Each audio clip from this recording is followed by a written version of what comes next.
Fantastic question. I like the word guru, right? You've heard the testimonials and lectures from people who have been through our program. Yes, you can call them guru now, isn't it? Yes, so please step on board, join the FM Diploma and see how quickly you can become a fantastic guru. Question. Okay? I like the word guru, right? What are the you've heard software the people who have been and FM software, fantastic through our program. Yes, you know, there are up to 3,000 different softwares. Yeah, so please step on board, join the FM Diploma and see how quickly you can become. You need to know what you want to manage, your assets. You need to know who you want to manage for, your users, right? What are the software all documented, all documented. Yes, all participants in the maintenance process. Join the FM Diploma. You need to also know the condition of your assets. You need to also have processes, maintenance process. You need to know step way of getting who you want to manage. So before you get into software, you already know what are the software, all documented participants in the maintenance process. Join the FM Diploma. You need to also know the condition of your assets. You need to also have learned in process, develop your process, maintenance process. You need to know the processes, who you want to manage. So before you get into software, you already know what are the software, all documented participants in the maintenance process. So there are quite a number. If not few that we can list and count. Just go online and type facility management software. The results will be like 3,000 if I would say the list.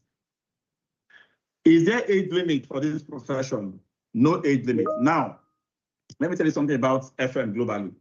Because FM is a young profession, most people in it found themselves in it. They came from other walks of life. They were in sales, they were in this, accounting, and the rest. And, you know, there was a need, so they pushed them into FM, right? So that's how many of them got into facility management, okay? So we now have an aging population, an FM profession that is aging globally. That's where we are right now across the world. But in Africa, we have a different story. We have a different story.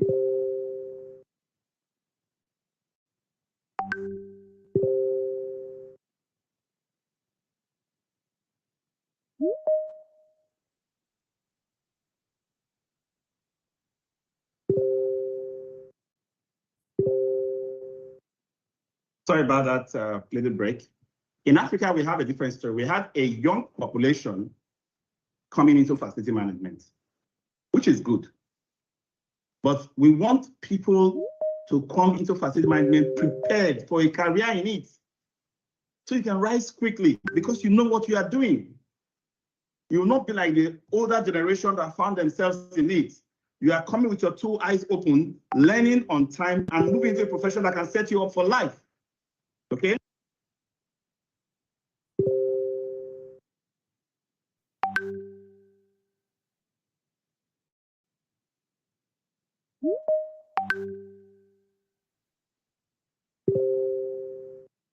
So you're muted.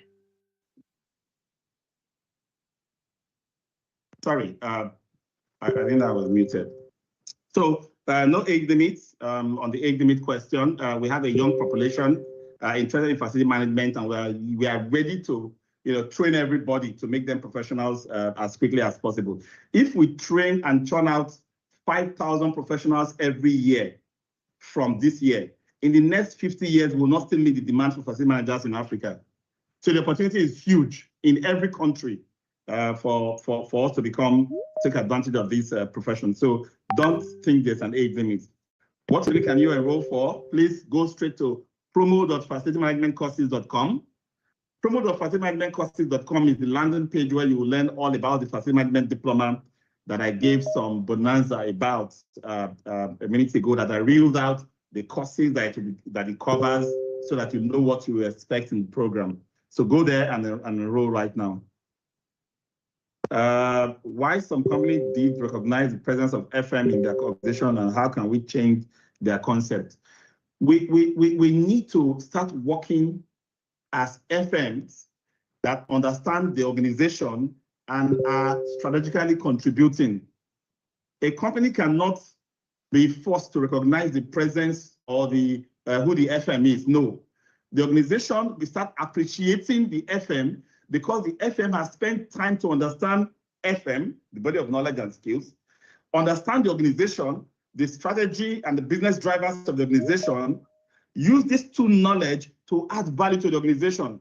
That's when FM becomes recognized. So it is a burden on us, not on the companies that recognize FM. We create that recognition by the way we work with the organization.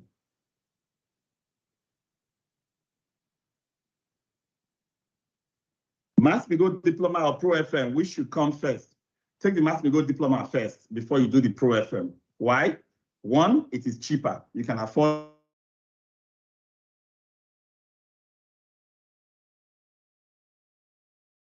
it.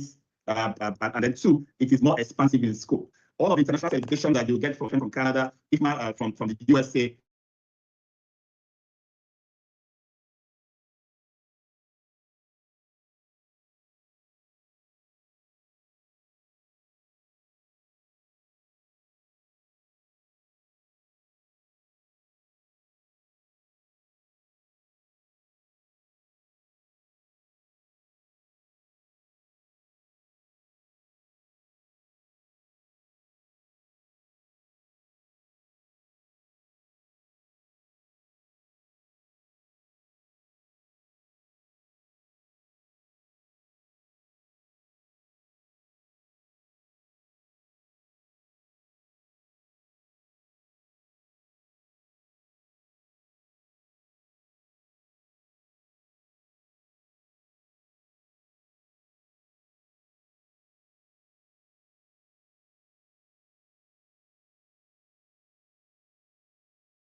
we don't give anything for free. You earn it, you work for it.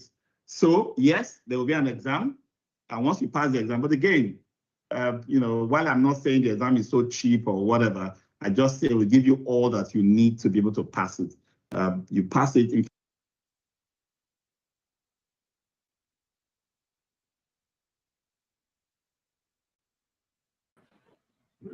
Hello, good afternoon, everybody. I'm just going to do a quick system check. I'll need audio confirmation from the team at Max-Migold. Audio, video, slides. Are we good?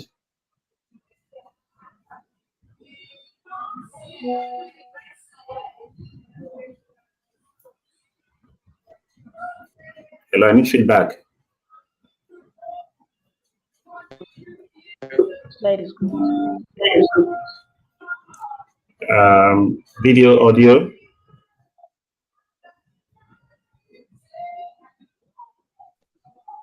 They're both good, sir. All right, thank you.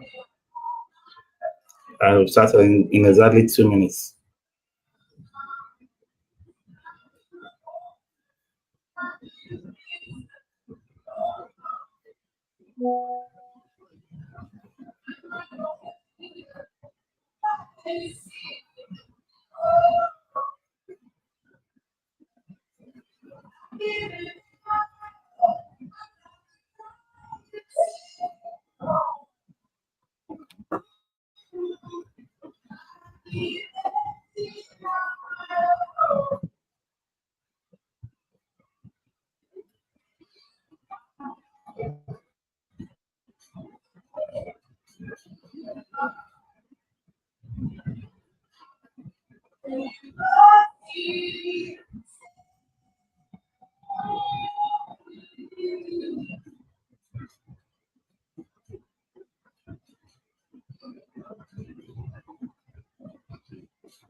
All right. I believe you can see me now, and we can start today's session. It's 1 o'clock already. Thank you for joining this session today.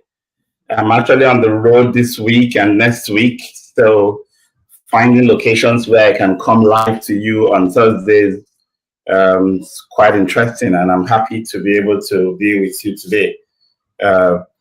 And I just have to intervene with a neighbor over noise in the background. I believe the background should be good by now in terms of noise. Okay. Where did we stop last week? We were looking at careers in facility management and the opportunities, the kind of work you find, the diversity of the FM profession, the relationship the FM should have with the organization with the core business. You know, we talked a lot about those, and then we looked at the various opportunities that exist in the FM industry in Nigeria. So, in following through with that, my promise to go on, you know, extend the FM careers a little bit further, in today's launch hour, I want us to discuss the competencies. You know, people talk about FM, and what comes to mind often is, oh, they maintain buildings, they provide water and electricity and all of that, right? And so those are the common areas that you hear the FM's job. But after today's session, this one glorious hour you'll be part of with me, your perception, you know, and perspective of what the FM do, the FM, what's expected of the facility manager will probably change. Many people who have been in facility management, working because they had opportunity for so long, and have not come across this array of competencies that you're expected to apply in your work, will probably, you know, look back and after this lesson and say, oh, what have I been doing all this while? Okay, so it's important that you first get a sense of the entire, you know, breadth of this profession, and then you can now decide to find a way to qualify yourself, because by the time we are done, you will see that most of the skills and competencies we are saying, these are the things the FM should know and apply and demonstrate capacity in, are mostly managerial and soft skills, because everything we do as facility managers is because of people. We provide spaces because of people, provide services because of people. It is what the individuals, the organizations trying to achieve in its business or its life that we as facility managers help to enable by providing the functional spaces and services that help them to be able to, you know, achieve those spaces. So in essence, we don't have our own agenda. Our job as FM is to understand the agenda of the business or the individuals we are serving, translate that agenda into, you know, services, you know, work scope, resources, you know, spaces that we can provide to enable that, you know, agenda to be achieved. So in doing that, our provision of spaces is not for spaces themselves, it's for the people that use those spaces. So that's the background I want us to start with. Another point I would like to raise is the fact that these competencies we're going to be talking about today, these 11 core competencies, what we call the 11 core competencies of facility managers, came out of a global job task analysis done by the International Facility Management Association, 2009, and again in 2019, just continuously, you know, visiting the market to ask what are facility managers doing, what are they supposed to be doing, what does employers expect FMs to know and be applying, and that's how these competencies are put together. So in my discussion today, I'm going to tell you I'll be more focused on ways you can immediately, you know, get back to work and start doing some of these things, you know, whether you have been trained, you've earned a diploma, you've earned a certificate or a credential, you can immediately start applying some of the things you're going to learn, you know, from this session. So I'll try to bring it down as much as possible so you can get on an Excel spreadsheet, get on a Word document, prepare a small document, you know what to search for online to see examples of what I'm talking about, you know, pick up some of these things and create your own, right? Because there's no value in learning if you're not going to apply the learning. So I would be more interested in your ability to apply what we are going to be training about in this session. Another point I would like to also start with is talking about our our comprehensive FM training. The FM diploma is something that has not happened to the FM industry before. It's a comprehensive package that teaches you everything you need to know. At least if you're a starter in the FM space, it's comprehensive and broad-based. It lifts you up in the area of strategic thinking and practical exposure. If you've been working in FM, you've had some training, you probably, finish as an engineer or any of the other managerial courses, and you've been doing a lot, with your own personal research, and you've gained quite an experience, or even you've done some certifications or credentials, and you want to find some local network, local experience to blend that up and deepen your level of professionalism. The FM diploma is also there for you. So we have, and then if you're in business, you're running a cleaning company, a catering company, security company, any kind of business in the built environment, even construction companies, and you're beginning to see the value of the facility management profession.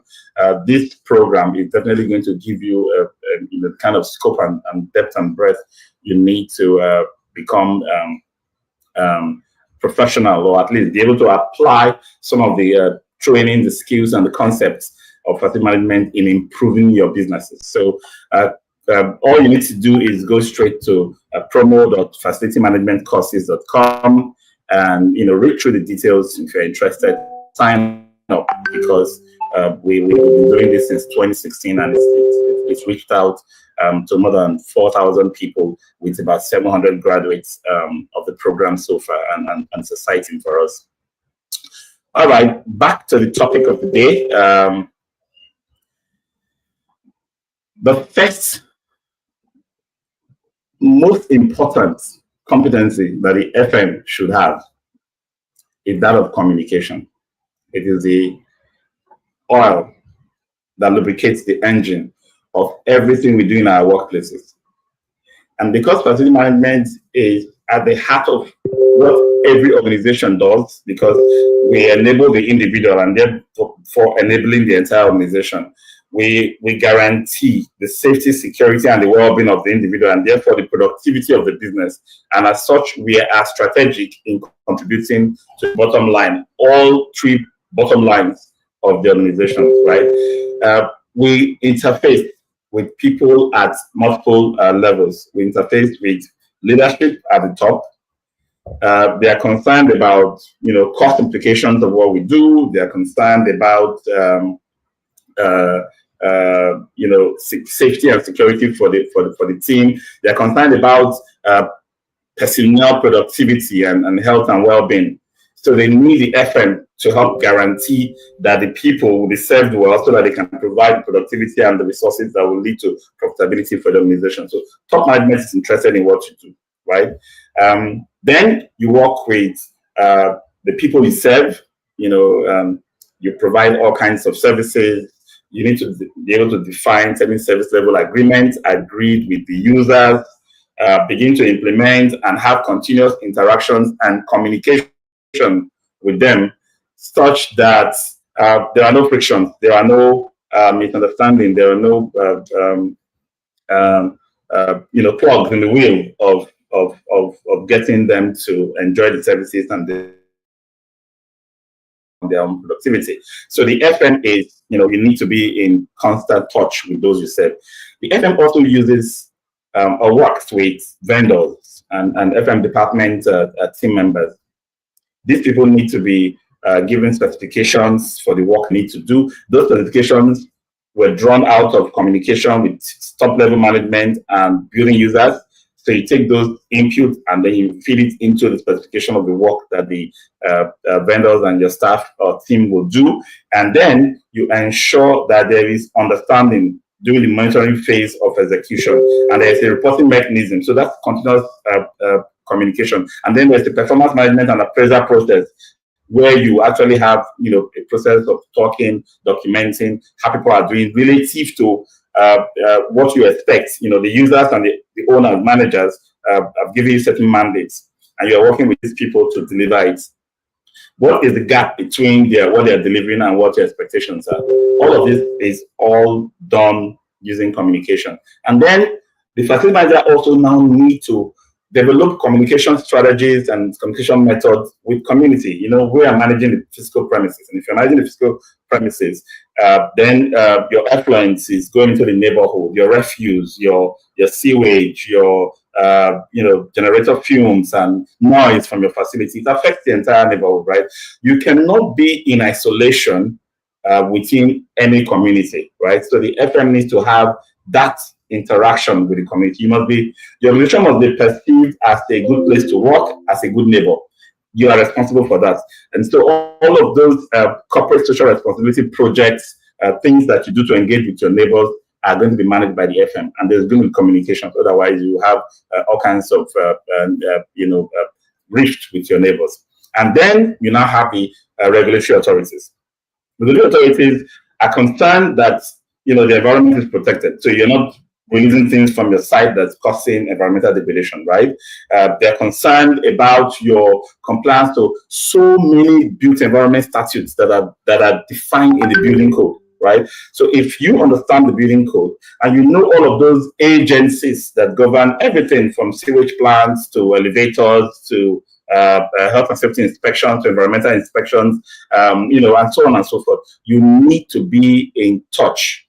The minimum is do the require reports that they need, get the right certifications and accreditations or whatever approvals you need from them before you do certain things, and so on and so forth. All of this is done with communication.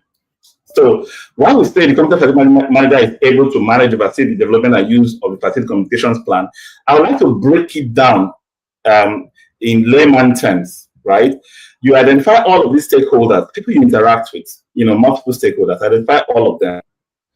Now, define exactly what information they will need from you. Define exactly what information you will need from them. And for each line item, plan out the frequency, the channel or medium, and so on and so forth, and then create a sort of a calendar. The whole idea of communication plan is so that you can be proactive. Don't wait for those stakeholders who need information from you to come to you for it. Never ever do that. That's a very poor communication strategy, right? Give it to them on a schedule, clockwork, and you can't do that if you don't already have a plan, right?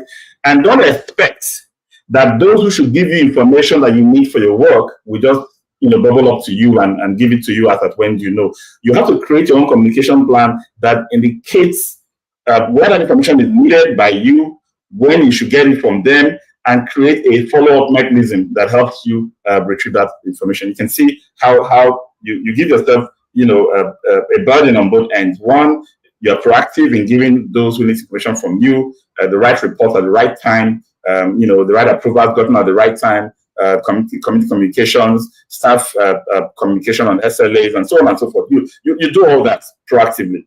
And then you also proactively chase down the information you need to be successful in the work that you do. So you can see communication is a huge aspect that you cannot play with. And then the next aspect of communication, and this is even more, well, we can say it's equally as powerful as the first aspect, which is creating a communication plan. This one is achieving the desired results from your communication. If you put forward a proposal, does it get approved or does it get questioned? Are the questions so many you can't even answer? Are you unable to defend your thinking? Was there alignment in what you put forward and what management is thinking? Is it the fact that you do not have sufficient data or analysis on what you're trying to request? Or is it possible that they don't just like you, that you have an affinity issue, you have you are not aligned with the reasoning of those you're trying to get proposals through? Or are you struggling to communicate with those under you, getting them to do what you need them to do? Is it, being able to communicate clearly, confidently, or is it being able to enforce certain rules or policies, or what is it that will be a challenge? If you understand communication, you will know that just merely talking or passing out information is not communication. Communication can only be said to be complete when the intent of that communication is being implemented. All right. So in essence, I have an intent, I have a reason for communicating to someone else. I do some planning, I do some dissemination of that information, but until what I want to achieve with that communication is achieved, I have not communicated. Now, it's possible for me to communicate effectively, good understanding, and the return or the result comes that I need to change probably what I intended, right? I probably need to conform or do something else. But then that is when I've gotten that feedback, I say I've communicated, all right? So being able to convince both internal and external stakeholders on things you're trying to do as a facility manager, or understanding them, you know, when they expect you to know some things, is all part of communication. It's two-way. This is important. And if you were to take anything away from this, three things. One, create that communication plan, which identifies your stakeholders, the messages, the frequencies, you know, just a simple plan, okay? Two, ensure that you have, you know, communication that's effective. Find ways to make sure people understand you and you understand people, and that you can get the things that you want done, done. And three, don't forget that there are so many stakeholders around you. Don't think of your job as me and those I serve, or me and my bosses. No. Look out of the box and find out who are those. There may be people I don't interact with often. For example, the regulators who come once in a year for an inspection and audit or something like that, right? So I must not overlook that possibility of them, you know, becoming an issue because I'm communicating poorly. So we must focus on that as facility managers. All right. The next competence is what IFMA now call risk management. It used to be called emergency preparedness and business continuity, right? The whole idea is, as a facility manager, you should be, I mean, we say proactive, right? Proactive is what we, but what makes you proactive? Proactive means that you have your normal plans, your operation plan, your maintenance plan, both the preventive, the predictive, and the run to failure plans, you know, for different asset classes in your facility. You have the communication plans, you know, for all your stakeholders and how you interact with them. You have your financial plans and so on and so forth, right? With all of these plans in place, things should work normally, isn't it? You know, you should have no disruptions, nobody being dissatisfied, no issues. You should be happy. But, big but, sometimes some things go wrong. Sometimes you didn't anticipate a sudden disruption. You didn't anticipate a vendor failure. You didn't anticipate you know, something collapsing, a structural failure. You didn't anticipate a staff not showing up. You didn't anticipate, so it's not your fault. Nah, that's wrong, because you should anticipate. That's the whole idea of risk planning.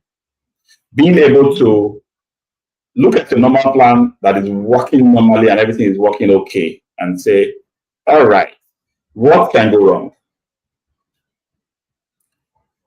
Some say play devil's advocate, some say, you know, give it different names, but in all, risk management starts from being able to imagine things that can go wrong, writing them down, and making plans, alternative plans. Should this that I've written down happen, what will be my fallback measure? What will be my plan B? And sometimes plan C. All right. Did I write that down? Do I have my team members and relevant stakeholders aware of certain possibilities and how we will deal with it if these possibilities rear their heads? Many times to act like, oh, we couldn't imagine that this will happen. That is where failure starts from. You must imagine that something is possible. Everything is possible, including your bestie, trusted hand, deciding to jump ship and move on to another organization without even giving you notice. Or some market forces just shows up suddenly to disrupt the pricing mechanism and make something that used to buy for 10,000 naira now 20,000 naira, and all kinds of things can crop up. But you must be able to imagine that they are possible, that they can happen.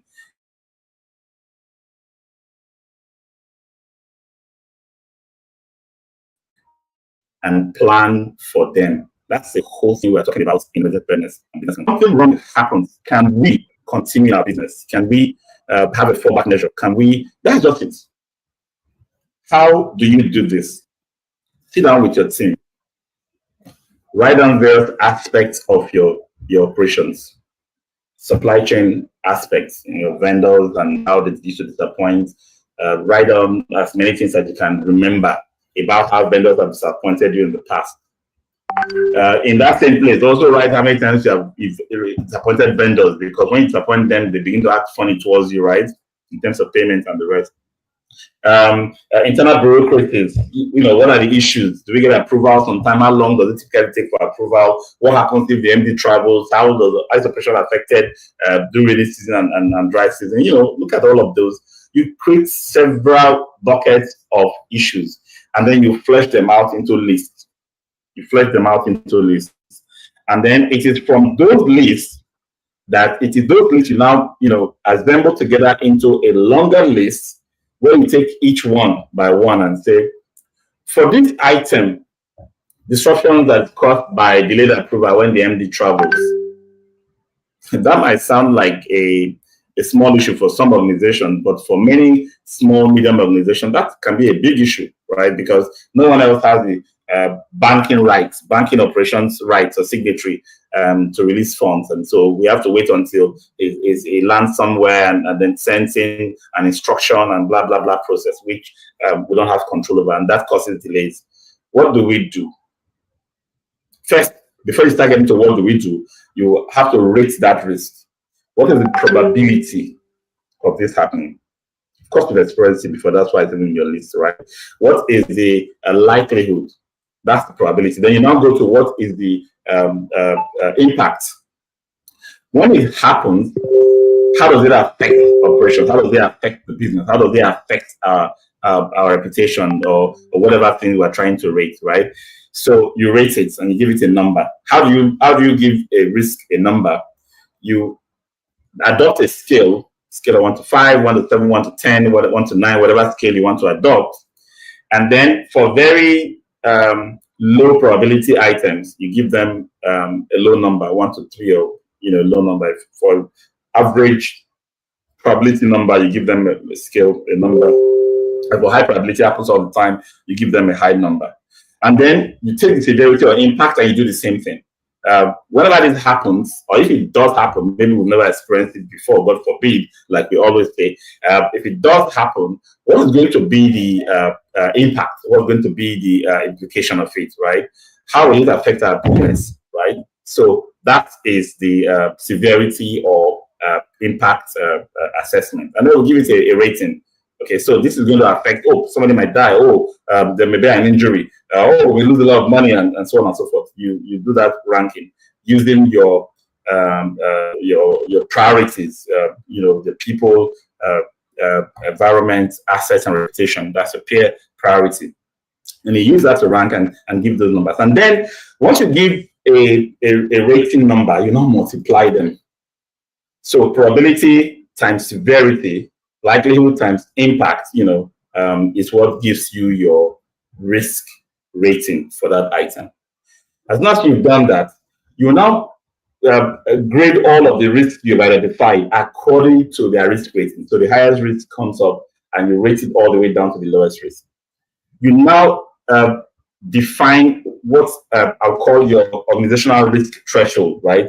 Because the risk items might be so many that there are certain risk items that it may happen. I mean, it even happens so often that you now live with. So there's no real big deal making a plan for it. For example, what kind of damage does rainfall do to our business in rainy season? Depends on the relation you're running and kind of activities you're running. It may be so minimal that there's no need to be doing risk planning for rainfall items. We already lived with that. It's not like a way of life. Or what's the implication of, you know, so many things that can fall the threshold so low, because when you multiply a probability by the severity, that number means that that product can be affected by either of them being low or both of them being low. So if you have low probability, for example, plane crashing into the building and disrupting operations, and then a high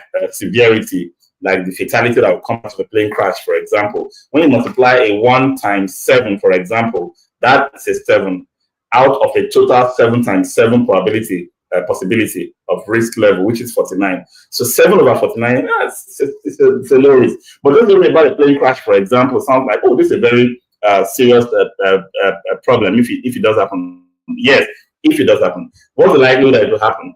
Not in a million chances, right? So those are the kind of things we're talking about. You do that assessment, and when you get to, let's say I'm doing a 1 to 7 scale, and which maximum is 49 and minimum is 1 to 49. A risk that is 7, well, I could take that as being my threshold. I could draw a line around number like, you know, like 10 or 9 and say below 9 and 10, those risks will not plan for. Now, those that we have adopted into our risk management plan, you know, our risk register, we'll now begin to decide what strategy we're going to apply. Are we going to have an avoidance strategy? Avoidance means for this, because of this kind of risk, we will avoid that business or that activity.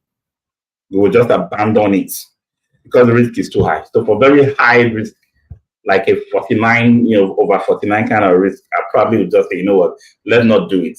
Okay. You could also put in a prevention strategy.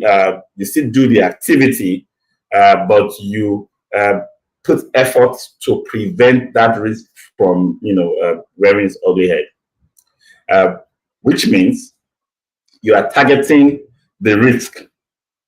Okay, you are targeting the risk. Your activity will still go on, but how can I, you know, find a way to, you know, circumscribe that risk, you know, so that it doesn't become a major problem to me. That's a prevention strategy. Or I could use a risk mitigation strategy, and say, for this risk is medium risk, I can't do anything about the risk, you know, like security on the express road, for example. I can't do anything to improve security on the highway, so I cannot prevent that risk.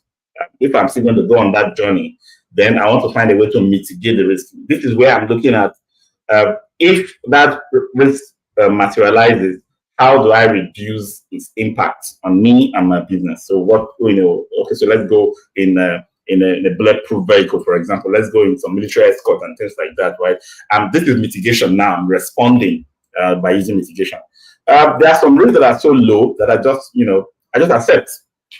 Acceptance is also a risk management strategy where I can just say, you know what, for this risk, there's no need. I mean, I could easily say that all the items that are below the threshold that I've set, I'll just adopt them as, you know, attempts, and then that's my strategy for them. And then there's one more risk management strategy, which is the transfer.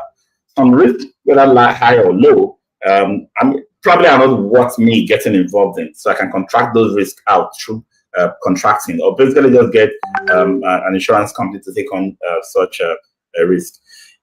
What I'm talking about is not just about your entire operation. It's also about specific projects. We want to paint the building, all those scaffold risks. We want to install a new gate or weld and repair the gate. Or we want to dig a new borehole. We want to install a new generator.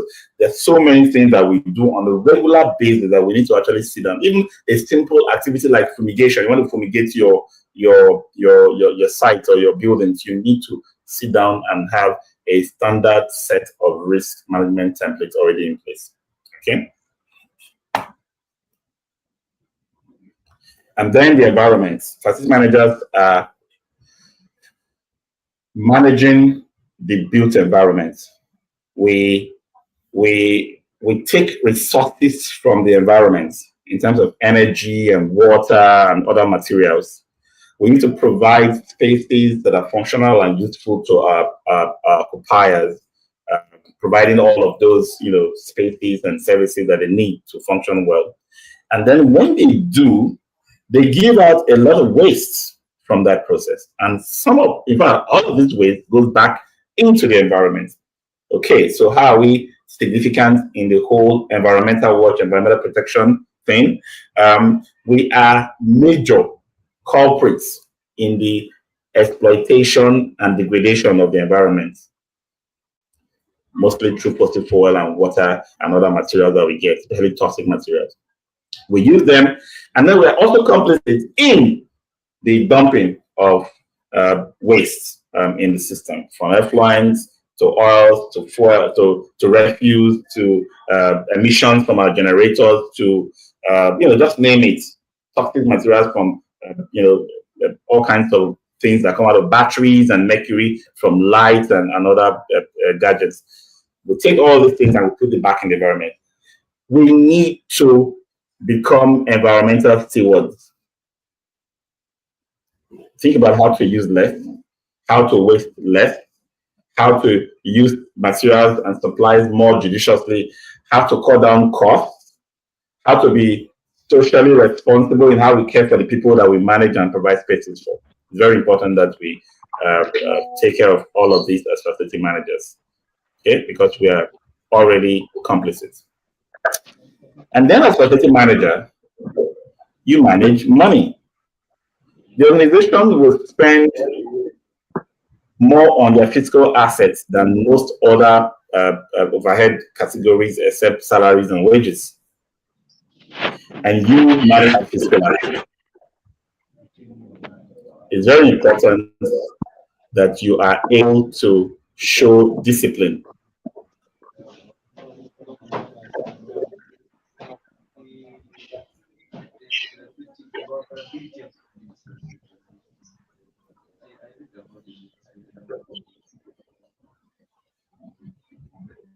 It's also important that you are able to show financial discipline. Okay, so where does it start from? Facility managers should be able to look far enough to be able to conceptualize the kind of budgets they will need for their facilities. You need to be able to develop and manage budgets. Operational budgets are the ones we use for the day-to-day running of the facility. And then you have the capital budget for major improvements, upgrades, repairs, overhauls, and the rest.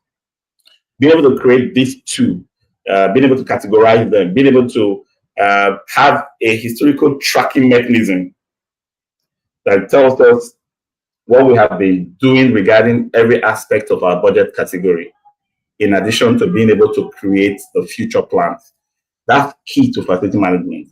You must be able to manage and oversee contracts in facility management. We give out contracts to service providers, and we expect them to do what we have defined in the contract, and then we pay them what they have asked us to pay, right, as part of the contract sum.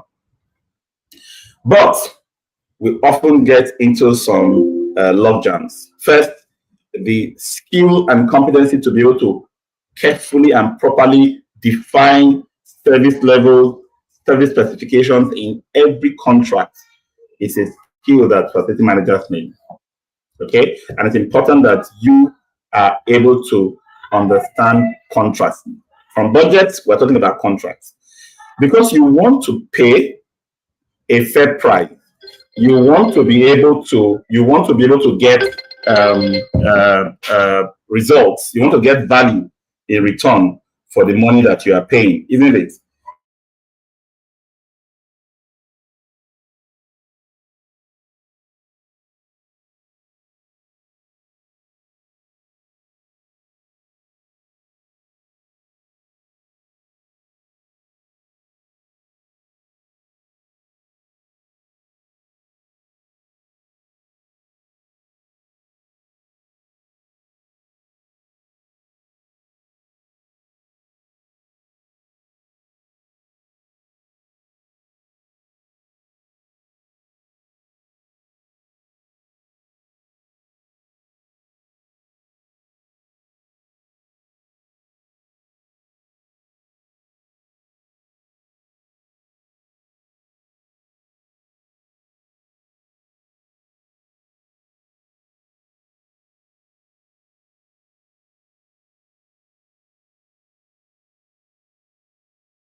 All right.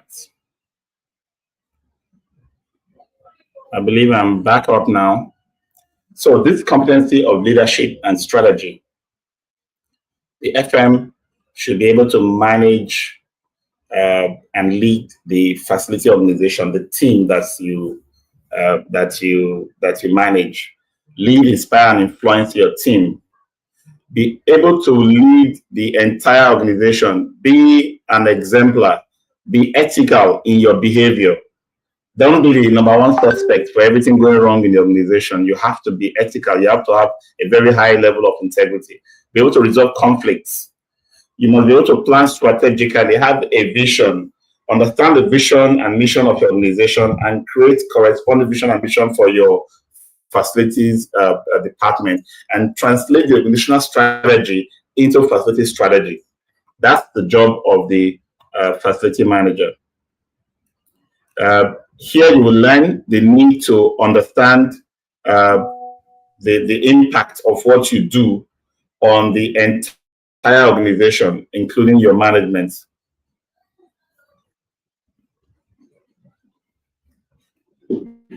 You must be able to influence people above you, be able to influence those at your level, and influence those below you. This next competency is very important, operations and maintenance. I think this is what we would easily call our bread and butter in facility management. But even this one that we should all relate with and say this is our best part of the competencies and things we do on a daily basis, we often miss it as facility managers. Many people get into a site, take over a building, take over a facility, and immediately start managing the day-to-day operations. And I ask, what exactly are you managing? Can you manage what you don't know? Right? So the first competence or the first skill in operations and maintenance is being able to develop an asset register and a condition assessment. Assess every aspect of your facilities, the building systems, the facility structure, the interiors, the exteriors, the grounds. Be able to know exactly how the facility is doing in every aspect. Know all quantities and qualities related to the facility you are managing. And then you now go on to say, I'm now providing operations and maintenance. How do I maintain the structures? How do I maintain the system, the electrical system? Operating system and so on. There are set processes for maintenance that you need to deploy as a facility manager. And then be able to provide occupant services. It's people that use the facilities. Be able to provide services, for the people that use the facilities. All of those, things that help to enable the livelihood of those who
All right. So the body of knowledge of facility management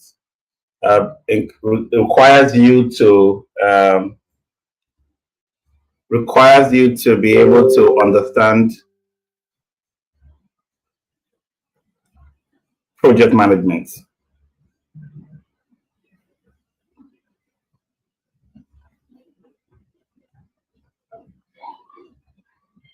We're going to share my screen again.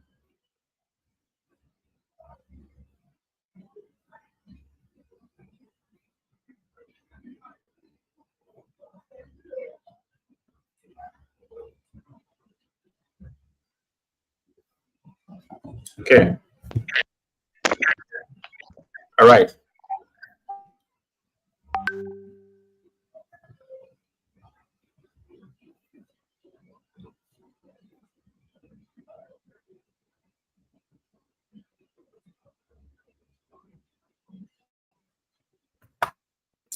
All right. So you must understand the skills required to execute projects. Don't assume that you can execute a project as simple as painting your building or carrying out a deep cleaning, facade cleaning, or something as simple as constructing a new security house or septic tank and so on and so forth, or installing a new water treatment system, or installing a new generator without going through a set of project management processes. It's important that you take project management seriously as a facility manager because it's a skill that you must have. And then quality is about understanding the standards. The standards, I can talk to you about standards in two key areas. One is from the standpoint of the regulatory authorities. Okay, so we'll talk about minimum standards. Items designed and built into the building code, into all those agencies that control different aspects of the built environment. They are talking about minimum standards. You now have to deal with another level of standard, which is the customer standard or corporate standard, which is always supposed to be at levels that are above the minimum standards. So at a minimum, the FM should be compliant with the law and then begin to spend more of the time understanding the customer expectations and requirements existing or in play above those levels. Okay, so how do you do this basically? You start by using tools like service level agreements and key performance indicators to define what the customer wants. And this is in terms of the user and the business, the owner, business owners. Define what they need, creating a gap analysis between what they need or what they are requiring you to do and what you can confidently provide or what you are currently providing, and continually improving to close that gap. That's the whole idea of quality management. It's a deep focus on the customer. All right. So if there's one word you can use to replace quality management, it's a focus on the customer. And the facility managers are supposed to be able to understand real estate and property management. The real estate master plan is, so when we're talking about assets as facility managers, we're talking about the roof, the ceiling, the generator, the wardrobe, the furniture, the fitting on the wall, the painting, and so on and so forth. Those are assets, both movable and immovable. But when you talk about assets in real estate, you are looking at the entire campus, an entire building, an entire facility provided for a certain purpose, right? And you're asking questions like, how much is invested into it? How adequate is it in meeting the requirements of the organization or the need at this time? What will be the future need or requirement for that asset in the future? And what improvement needs to go into it to make it meet that need? How do we, migrate to evolving asset requirements in the future? Those are the kind of questions you are dealing with when you are doing assets, real estate, and property management. So whether you are leasing, or you have to deal with a third-party owner through lease agreements, of whatever type of agreements, you must understand that relationship. And if you own it as an organization, you must also understand the relationship. All the capital investment that goes into the assets needs to be justified. how the space is being utilized needs to be justified, and how much is coming from the space. What value are we getting from it? Those are the things we're looking at in real estate as a competency for facility managers. So you don't just end up trying to provide the spaces without thinking about the real cost of what the square meter costs in that facility. Because sometimes you think the square meter is the cost of the square meter is the cost of the rent or the lease or the cost of construction. But everything that goes into keeping that property standing and live and doing well are all part of the cost that goes into it, and you must be on top of it. All right, the final competence, technology. The built environment is evolving rapidly. The means or the tools for managing the built environment is also evolving rapidly.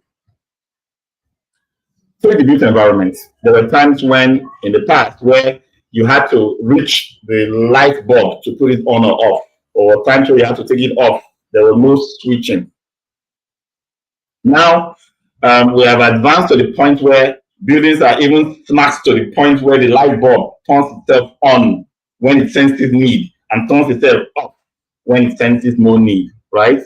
That's, all the way in the buildings of evolution. There were times when we had to physically walk somewhere to check and fix things. Now there are automated systems, there are robotic systems, there are drone systems for seeing things without being there. We used to think that software was the ultimate, where we had to load some spreadsheets, configure it, and then software created prompt, and management systems have moved to the era of Internet of Things and virtual reality, where you actually see things happening based on pre-programmed logic into them. Automation, smartness, sustainability, green building effect, driving technology, technological advancement are everywhere around us.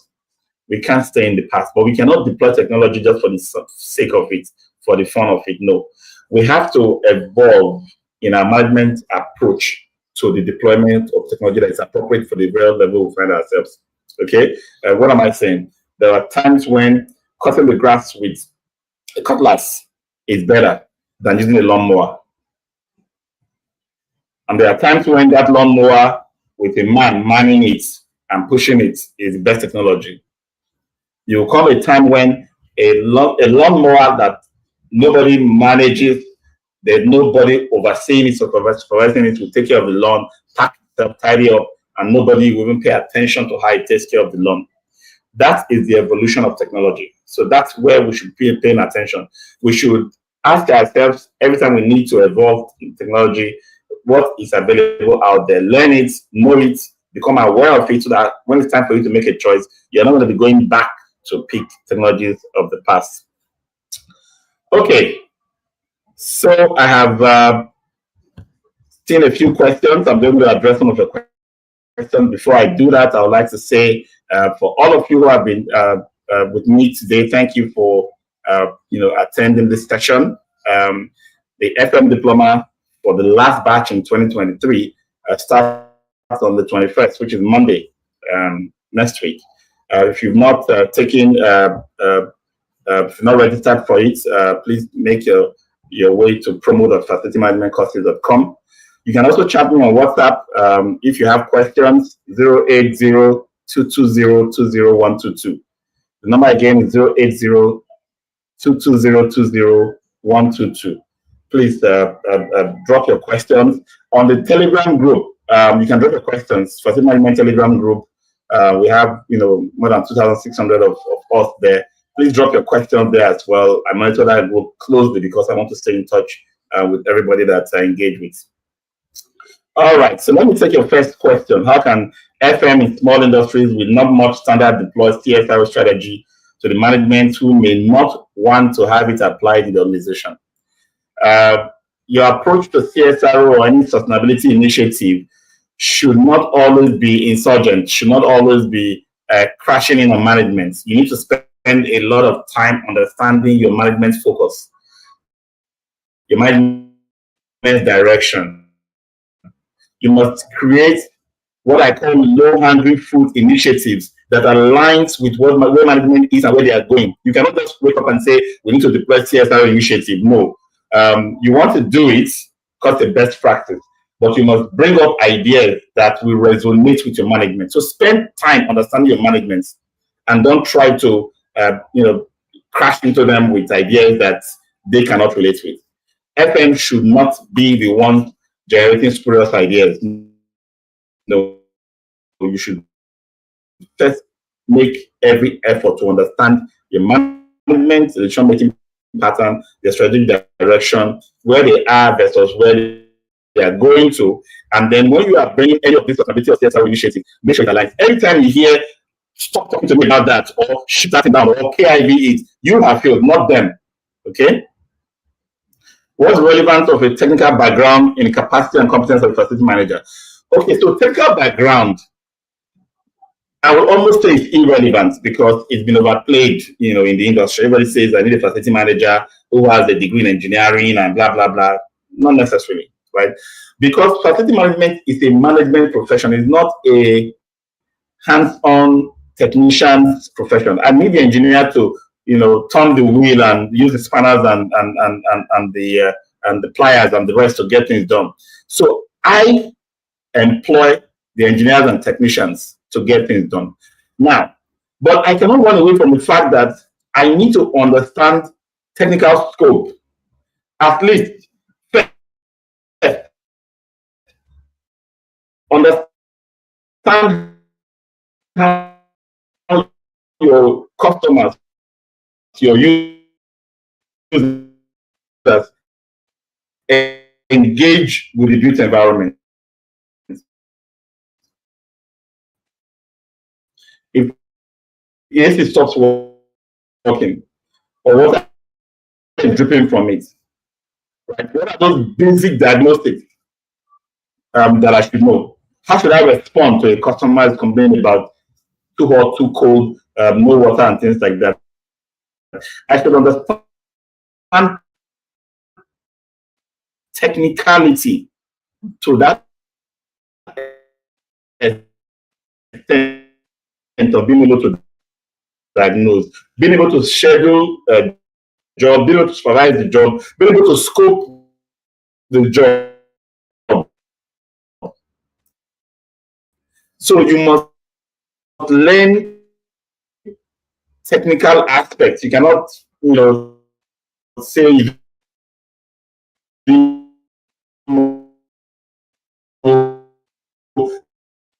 component of an AC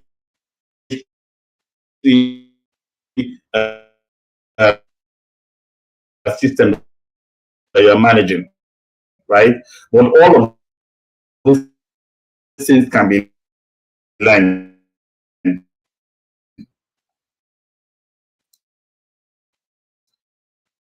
So if I want to put it in perspective, I would say you need to have 25% technical skills and 75% managerial and people skills to be a competent facility manager. Not even up to 1 year in terms of how quickly it will take you to recoup your investments. And then the last question, will there be a certificate of participation? In the FM Diploma, yes. In the last session that we have every Thursday, no. We don't give certificate of participation for this, trying to share my wealth of knowledge with you every week for free. So if you want to get better at what you do, please make time to be here every Thursday. All right. Thank you so much. It's been a struggle. I'm talking from Bayelsa State, and it's not been very much fun dealing with internet issues from here. But that's all the questions I've received, and thank you so much for being here. See you again next Thursday. Bye-bye.